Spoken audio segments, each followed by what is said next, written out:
اچھا ہے کہ یہاں پر اس وقت فائنانس منسٹر بھی موجود ہیں. سر، ہم اس وقت پاکستان میں جو فائنینشیل نظام چلا رہے ہیں، میں آپ کو 2 سے 3 چیزیں کوٹ کرنا چاہتا ہوں.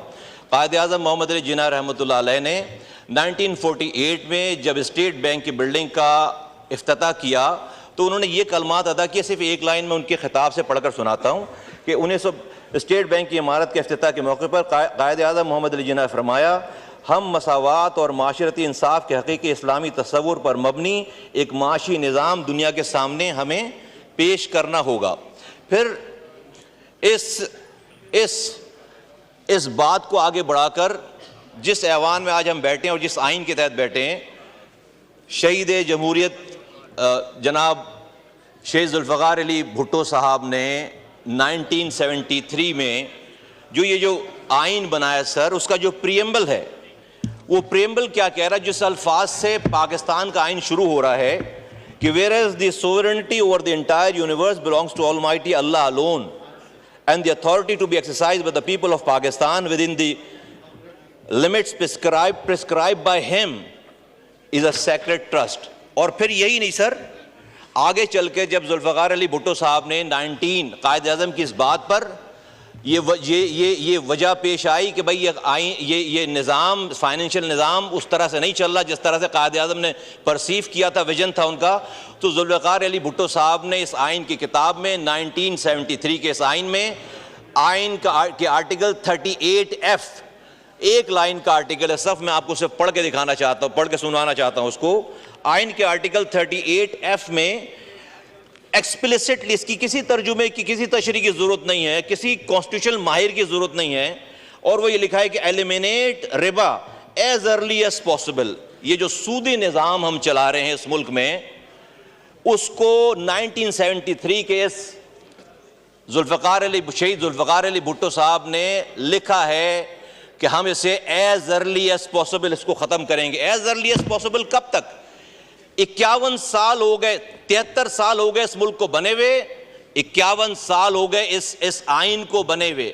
آج ہمارا ایز ارلی ایز پاسبل ٹھیک نہیں ہو پایا. 2022 میں سر اپریل میں متعدد دفعہ ڈیسیجن دینے کے بعد آخری ڈیسیجن 2022 میں یہ شرعی کورٹ نے پیش کیا، اور انہوں نے کہا کہ ربا کو انہوں نے حرام کہا، اور کہا کہ سب کچھ جو ہے وہ اگلے 5 سالوں میں ختم ہو جانا چاہیے. یہ اسلامی جمہوریہ پاکستان ہے. میں آپ کے سامنے سر صرف 2 قرآن کی آیتیں آپ کے سامنے رکھنا چاہتا ہوں. اگر ایمان والو اللہ سے ڈرو، اگر تم واقعی مومن ہو تو سود کا جو حصہ بھی کسی کے ذمہ ہے باقی رہ گیا اسے چھوڑ دو. اگلی بات سر خطرناک، پھر بھی اگر تم ایسا نہ کرو گے تو اللہ اور اس کے رسول کی طرف سے اعلان جنگ سن لو، اور اگر تم سود سے توبہ کرو تو تمہارا اصل سرمایہ تمہارا حق ہے، نہ تم کسی پر ظلم کرو، نہ تم پر کوئی ظلم کرے. سر، اللہ اور اس کے رسول سے کھلی جنگ ہے. ہم اس پاکستان کے نظام کو، فائنانس منسٹر صاحب آپ اس کو جواب دیں گے، اور اس پاکستان کے نظام کو. اور اگلی بات سر، ایک لائن اور پڑھتا ہوں میں اللہ کی کتاب سے، ایک لائن اور پڑھتا ہوں. یہ سورہ بقرہ کی آیت ہے 276. اللہ سود کو مٹاتا ہے اور صدقات کو بڑھاتا ہے، اور اللہ کسی ناشکر گناہگار کو پسند نہیں کرتا. میں سر بہت آنریبل ہمارے منسٹر ہیں، بہت قابل ہیں، بہت احترام ہے ان کا. ہم روزانہ آج بھی ان کا بیان چھپا ہے اخبار میں کہ پاکستان کی اکانومی بہت پروگریس کرنے والی ہے، بہت زیادہ جو ہے فلرش ہونے والی ہے، IMF سے نئی ڈیل ہونے والی ہے. ملک میں جو ہے وہ نمبرز، جو ہمارے انفلیشنز کے نمبر ہیں، وہ جو ہے وہ 1 ڈیجٹ میں آ جائے گا. سر اللہ کہہ رہا ہے، اور یہ کس بیس پہ اکانومی ہے؟ یہ سود کی بیس پر اکانومی ہے. رب کہہ رہا ہے کہ میں سود کو مٹا کر رہوں گا. اللہ کہہ رہا ہے اپنی کتاب میں کہ اللہ اور اس کے رسول سے کھلی جنگ ہے. میں اللہ کی بات مانوں یا میں منسٹر صاحب کی بات مانوں؟ ہمارے اللہ تعالیٰ کی بات، اگر ہم یہ کہتے ہیں کہ ہم یہ سودی نظام میں اس ملک کو ترقی دیں گے، خوشحال ہو جائے گا ملک، تو یہ اللہ کی طاقت کے ساتھ یہ ضد ہے، ضد.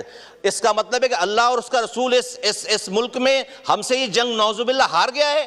ہم اس سودی نظام میں رہ کر جو اس ملک میں خوشحالی پیدا کریں گے، یہ بالکل ایسا ممکن نہیں. اس ملک کی ہر گھر کی دیواریں سونے کی اینٹ کی ہو جائیں اور چھت جو ہے وہ چاندی کی ہو جائے، پھر بھی میں کہوں گا کہ اللہ اور اس کا رسول ہی جیتے گا، اور ہمارے لیے دھوکہ ہے۔ ہم دیکھ نہیں رہے 70 سالوں میں کہ ہمارے پاس ہمارے حالات کیا ہو گئے؟ کہیں سے کوئی چیز سدھرنے کے قابل نہیں ہے۔ اللہ کے رسول صلی اللہ علیہ وآلہ وسلم کی حدیث ہے، میں 2 حدیثیں آپ کے سامنے کوٹ کرتا ہوں۔ اللہ کے رسول فرماتے ہیں، حضرت ابو ہریرہ رضی اللہ عنہ سے روایت ہے کہ اللہ کے رسول صلی اللہ علیہ وآلہ وسلم نے فرمایا، سود خوری کے گناہ کے 70 حصے ہیں، ان میں سے ادنا اور معمولی ایسا ہے جیسے اپنی ماں کے ساتھ بدکاری کرنا۔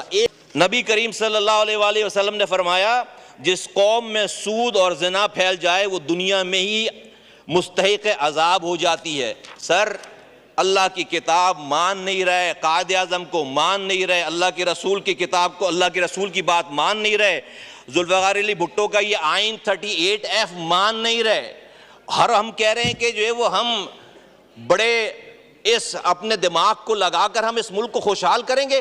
ہم مسلسل اللہ اور اس کے رسول سے جنگ میں ہیں۔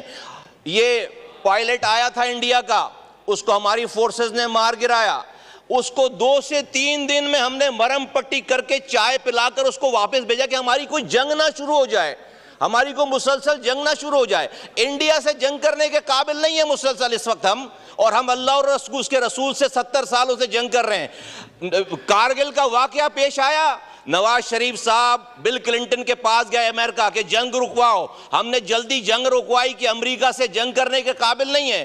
ہم کتنے بہادر ہو گئے ہیں کہ اسلام کے نام پر بننے والے اس ملک میں ہم جس دن سے ہمارا یہ سودی نظام ہے، ہم اللہ اور اس کے رسول سے کھلی جنگ میں ہیں۔